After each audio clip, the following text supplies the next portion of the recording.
Hi, my name is Latasha Thompson, and I'm here with our model DeAera, and we'll be working on a rod set today. First, we will begin by applying olive oil wrap set mousse to DeAera's freshly shampooed hair, ensuring the product is evenly saturated throughout the section.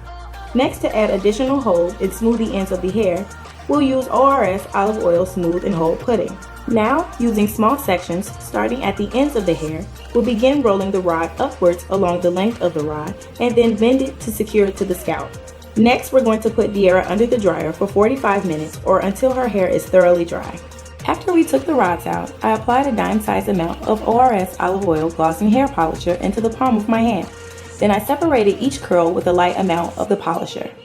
Then I finished her look with ORS Olive Oil Sheen Spray to give it an overall amazing shine and to keep the fabulous curls light and bouncy.